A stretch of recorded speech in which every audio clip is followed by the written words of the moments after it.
Maknanya ayat yang pertama ini Allah menyebut tentang kemunculan malam yang menyelubungi, yang menutupi semua.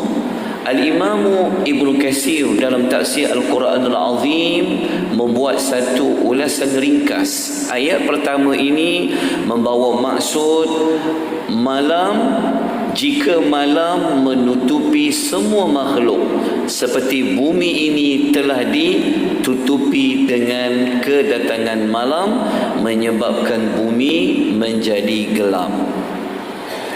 Kenapa Allah Ta'ala bersumpah dengan waktu malam?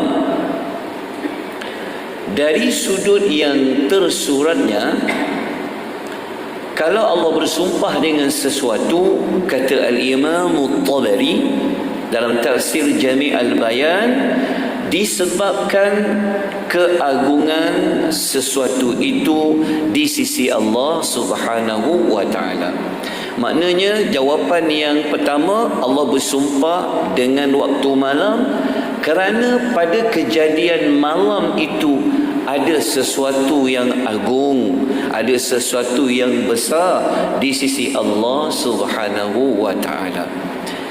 Untuk menguatkan tafsiran ini, maka mari kita lihat beberapa ayat-ayat dalam surah yang lain yang mana kejadian malam ini termasuk sesuatu yang agung, seperti mana kita boleh rujuk dalam surah Yasin ayat nombor 37, muka surat 442 di dalam Quran, yang mana Allah mengatakan wa ayatul lahum, dan tanda untuk mereka.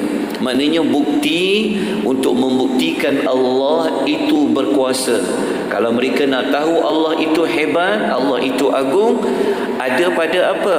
Al-lailu naslahu minhun nahar fa idza hum muzlimun, iaitu ada pada malam, yang mana Allah Ta'ala kata kami hilangkan siang daripadanya, maka dengan serta-merta mereka berada di dalam kegelapan. Jadi Allah bersumpah demi malam yang meliputi segala bumi ini menjadi gelap, menunjukkan bahawa ada satu tanda pada malam itu yang membuktikan bahawasanya hebatnya Allah Azza wa Jalla.